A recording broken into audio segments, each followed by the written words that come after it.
Sebenarnya kalau dihubungkan dengan Pancasila, rukun Islam itu muwafaqah. Kenapa? Ada apa dengan 5? Kalau kita baca dalam Sirrul Asrar, ada ulama yang mengatakan buah delima itu yang sebenarnya itu, yang hakikinya itu yang kayak apa? Kan banyak orang yang mencari buah delima, artinya cincin yang merah delima gitu. Ternyata kalau diartikan secara bahasa kita, delima itu huruf dal yang 5. Hebatnya lagi ulama kita, founding father kita, kenapa harus Pancasila gitu kan? Mereka tidak akan melebihi dari pondasi agama Islam.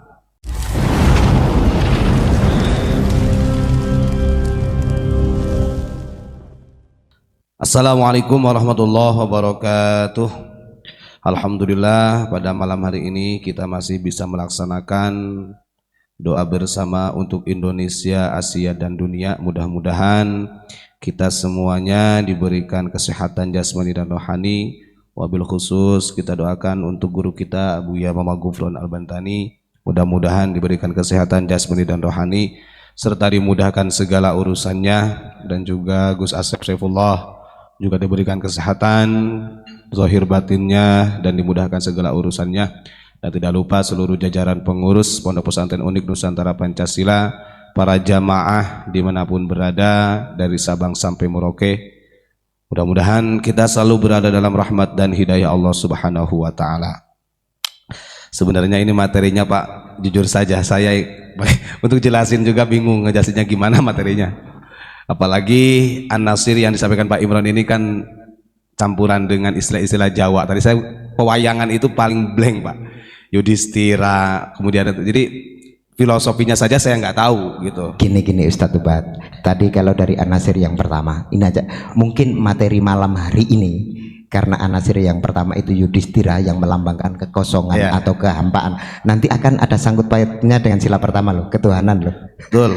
Masalahnya apa? Manusia bertuhan itu menjadi kebutuhan, bukan Tuhan yang butuh sama kita gitu loh maksudnya Ustadz. Betul. Nah, ini kita kaitkan dengan secara kaidah Islaminya, bahwasanya Allah sebelum ciptakan apa-apa kan itu yang terjadi.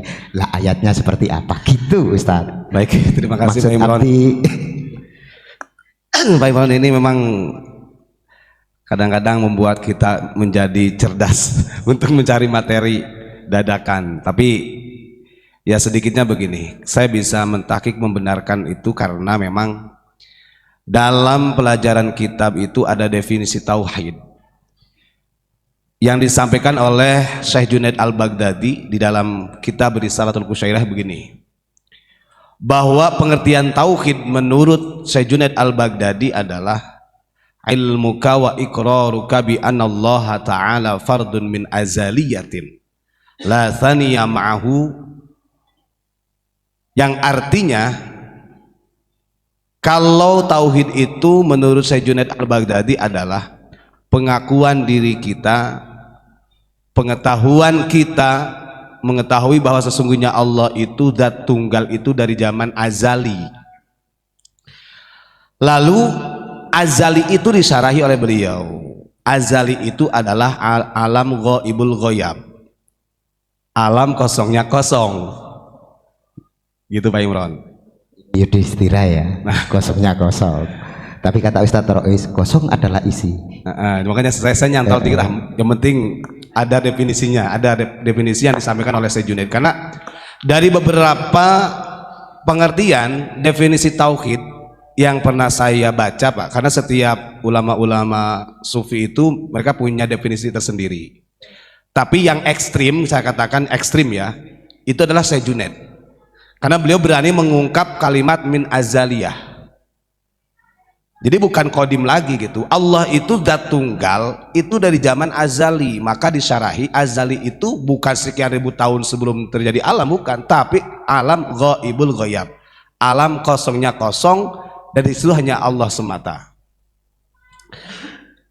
Karena kenapa? Kita yakin kalau kita merujuk pada hikam, manusia itu kan terbuat tetap tidak lepas dari Nur Muhammad. Nur Muhammad ini adalah pancaran dari Nurullah, berarti dari cahaya ghaibul ghaib gitu kan. Makanya nanti kalau kata Pak Imron ini berkaitan dengan sila yang pertama, ya betul. Karena dalam definisi tauhid itu menunjukkan Allah yang Maha Esa, dan tunggalnya Allah itu min azaliyah. Jadi min ibtida yang artinya dari alam ghaibul ghoyab. Sebenarnya jujur Pak, saya juga baru ada istilahnya an-nasir itu dari 5 unsur ya dari sampai ini barusan. Nah, kenapa ini perlu saya bahas Ustadz Ubat? Saya masih ingat kemarin itu yang pertama. Kita orang Islam kan cukup assalamualaikum. Kenapa harus pakai salam Pancasila? Lah ini Man, dengarkan Man. Rahman. Pentingnya Pancasila dengan keislamanmu biar lebih terang dan jelas. Rahman, lihat enggak? Nah, ini Pak, monggo Pak, sama-sama buka. Ini tadi saya selentingan kok ingat ada kidung Sunda yang dibawakan oleh Cici Cangkurileng, tapi saya nggak begitu bisa nih nadanya, tapi pemaknaan tentang sajatining hirup, dan itu berhubungan dengan, ternyata saya lihat dari liriknya betul tuh 5 unsur di sini, dari kosongnya kosong sampai di sini ada penjelasannya, asal angin ka angin, asal sene ka sene, asal cai ka cai, asal bumi ka bumi, tah eta tujuan orang. Ternyata adat Sunda dan Jawa sama. Ya, sayanya mungkin orang Sundanya kurang gaul. Tentang ketauhidannya juga ternyata lebih dalam. Luar biasa itu Pak Imran. Makanya kita menyampaikan ini juga berdasarkan dengan apa yang disampaikan oleh leluhur kita, wabil khusus Syekh Junaid Al-Baghdadi tadi ya, menjelaskan tentang tunggalnya Allah min azaliyah. Biasanya kan kita hanya dianjurkan meyakini Allah itu maha tunggal sudah. Maka Syekh Junaid Al-Baghdadi ini ada perkara yang ekstrim yang perlu dibongkar sebenarnya. Alam ghaibul ghoyab itu saya pernah baca sedikit-sedikit itu di bukunya yang punyanya Abah itu dulu Pak. Cuman ya saya takut salah juga nantinya kalau menjelaskan hal itu. Itu nanti biar ada yang hak lebih menjelaskan wilayah tentang alam ghaibul ghoyab. Nah, ini mau saya bacakan Pak, tabarukan, karena ini nadhoman atau syairan yang dibawakan oleh Cici Cangkurileng ini memang dengan bahasa Sunda, tapi dulu itu kan istilahnya kidung, dan kidung itu sangat bermakna, dan yang menciptakan ini berarti orang hebat, orang suluk. Judulnya Jatining Hirup, kalau di Jawa saya Jatining Urip, nanti diterjemahkan, aduh medan mata apal Gus. Ari emut kana hirup urang anu dikandung badan, sanajan puluhan tahun tetep mantep ngasuh wujud, berang peting tetep ngaping. Wah inilah kalau saya kan agak sulit Pak. Kalau di bahasa Indonesia kan begini, kalau kita ingat tentang kehidupan, siapa yang menghidupkan badan ini, walaupun kita berhidup puluhan tahun gitu, bertahun-tahun, tetap tetap masih ada yang mengasuh wujud kita. Karena di bait pertama menerangkan tentang ghaibul ghoyab tadi Pak. Berang peting tetap aya nu ngaping, maksudnya siang malam tetap ada yang mendampingi. Loh. Satu, dina suka dina bungah tewani ninggalkeun urang, tunduk taat ka pangeran, ngembantu Gusti Ilahi, ngahiji jeung raga urang Gusti. Dalam keadaan suka, dalam keadaan duka, gitu kan, selalu mengingat kepada Allah. Ini anjuran, intinya supaya selalu mengingat kepada Allah Subhanahu wa Ta'ala. Kudu nganter kudu nyaah nyarengan kanu ngumbara, bari urang teu ngarasa wujud diasuh kudu hirup. Saya kalau diterjemahkan ke Indonesia itu Pak agak, tapi bahasanya ke hati. Kita ini harus mengantarkan dengan kasih sayang dalam segala hal apapun ya. Artinya memberikan kasih sayang kepada siapapun yang ada di muka bumi. Kanu ngumbara itu berarti yang ada di seluruh muka bumi yang hidup. Nanya naon atuh Gus? Mohon maaf ya, ini tanya ya. Gimana tadi kata-katanya? Kudu nganter kudu nyaah nyarengan kanu ngumbara, bari urang teu ngarasa wujud diasuh ku hirup. Jadi Indonesianya gimana? Kudu nganter kudu nyaah, maksudnya kan harus kasih sayang. Tapi kalau orang itu mencari kesalahan kita terus, kita tetap harus sayang. Ya kalau secara ini ya tetap di sini mah. Oh, berarti tetap aku ya sakti udah juara. Bari urang teu ngarasa wujud diasuh ku hirup tah. Wujud diasuh kudu hirup. Ngerti gak Pak? Nah, diasuh sama yang maha hidup ya, maksudnya Allah. Dimandian, diusapan, dipuji, digular gaper, geget dede sononya di mana raga cilaka. Nah ini agak sulit ini. Nah kita bisa jelasin ya. Pangheulana nu ngabela geten rapih gotong royong sabidangna dina raga anu hirup. Ini mah semuanya perintah aja, perintah. Rarangken badan sampurna aya soca jeung awasna, aya cepil jeung danguna, aya irung jeung angsena, aya baham jeung ucapna, jeung anu sanes-sanesna. Kalau ini bahasa hakikatnya ya panca indera. Manusia itu sudah diberikan badan yang sempurna. Ada mata dengan penglihatannya, telinga dengan pendengarannya, ada hidung dengan ciumannya atau pembawaannya, ada mulut dengan ucapannya, dan yang lain-lainnya. Waruga pinuh ku hirup keur ngabantu raga urang supaya segala terang Allah maparinan rasa keur wadah niat nikmatna dunya bawaeun jaga di akhir. Nah maksudnya apa, warga itu badan Pak, dari amanah sama Allah sehingga dikasih rasa gitu supaya kita nanti bisa membawa bekal untuk di akhirat nanti. Kernyaksian laku urang raga bakal cumarita dina hade dina goreng diterangkan sajelasna payunan Allah Ta'ala urang teh bisa mungkir.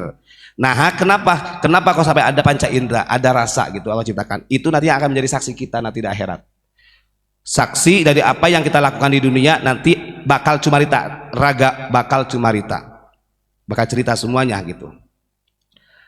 Da Allah maha uninga lamun hade kanu hade, lamun goreng kanu goreng kuma amal di dunia. Kulantaran urang kitu ayeuna sing ati-ati ngagunakeun hirup urang dina jalan nu manfaat, dipake amal ibadah supaya terjadi berat. Gampang ini. Hirup kudu guragiru paeh teu nyao mangsa, hirup teh nungguan waktu. Ibadah sing bebenangan, hirup rek ngandelkeun saha ari lain menang urang sorangan. Ini mah semuanya wasiat. Intinya harus betul-betul lah hidup mempenghirup keur ngahiji awak jeung waruga badan nu matak urang ayeuna mempenghirup keur di dunya urang bawa keur ibadah, mumpung masih diberikan nyawa yang menyatu dengan badan beribadah di jalan Allah Ta'ala supaya jaga sampurna pada mulih ka asalna dina waktu urang mulang antara raga jeung sukma masing-masing pileuleyan. Nah ini jadi ketika orang itu meninggal, raga sukma ini nanti berpisah ke tempat asalnya. Nu hirup mulih ka Allah raga namru tanpa daya, sukma medal teu karasa, raga mulang ka asalna Gusti. Asal angin kana angin, asal seuneu kana seuneu, asal cai kana cai, asal bumi kana bumi, tah eta tujuan urang. Gitu. Hayang sami mulih deui da asal ge ti pangeran. Sukma raga sing sampurna, asal eueuh jadi eueuh, asalnya gak ada jadi gak ada gitu Pak. Nyamulang dulur ka rahmatullah, maka urang ti ayeuna hirup ulah rasa maneh henteu meunang samamena ulah rek ngumbar amarah bisi wujud katempuhan. Jadi maksudnya intinya kudu karunya ka badan, nanti yang ketebahannya buat badan kita gitu, pertanggungjawabannya. Mohon moal aya sobat bela dina rugi jeung cilaka, nanti di akhirat mah gak akan ada yang bela. Maksudnya teman, siapapun keluarga, kalau sudah berhadapan dengan Allah ya urusan kita pribadi gitu. Siap Gus, kayak disarahin Gus Asep. Kari urang ngan sorangan gening loba kajadian pikeun contoh keur ka urang dina keur sagalana. Kabeh sobat pada datang eueuh anu dilengohan naon bae anu aya kudu bae di bahanan nu matak sing ati-ati ngangon hirup ti ayeuna, ngangon hirup ti ayeuna, ngangon hirup. Jadi ya ulah butuhku dipuji eta lain boga urang angin Allah nu kagungan. Mun urang narima puji akhirna bakal maehan, bakal pae hirup urang baris ngatog ke di akhirat. Nah ini kan jero cek asa mah luar biasa. Nah ini kalau saya simpelkan aja dari kalimat ini. Jadi kalau kita sampaikan mengenai tentang An-Nasir tadi, kan tadi kalau disampaikan oleh Pak Imron dan juga dalam Kidung Cici Cangkurung itu kan betul ada 5. Pertama adalah ghaibul ghaib. kosongnya kosong betul. Kemudian ada angin, api, air, dan bumi. Dan ini Pak sebenarnya kalau dihubungkan dengan Pancasila, rukun Islam itu muwafaqah. Kenapa? Ada apa dengan 5? Kalau kita baca dalam Sirrul Asrar, ada ulama yang mengatakan buah delima itu yang sebenarnya itu, yang hakikinya itu yang kayak apa? Kan banyak orang yang mencari buah delima, artinya cincin yang merah delima gitu. Ternyata kalau diartikan secara bahasa kita, delima itu huruf dal yang 5. Huruf dal yang 5 itu surat Al-Ikhlas. Qul huwallahu ahad, Allahus shomad, lam yalid walam yulad walam yakul. Itu ada 5. Itu hebatnya kiasan dari ulama kita. Ini pendengaran aja, mendengar dari ulama-ulama lah. Terus hebatnya lagi ulama kita, founding father kita, kenapa harus Pancasila gitu kan? Mereka tidak akan melebihi dari pondasi agama Islam, tidak akan melebihi dari an-nasirinya manusia. Karena kan dijelaskan dalam hadis Nabi, buniyal islamu ala khamsin, agama sendiri itu berdiri tegak, pondasinya juga ada 5.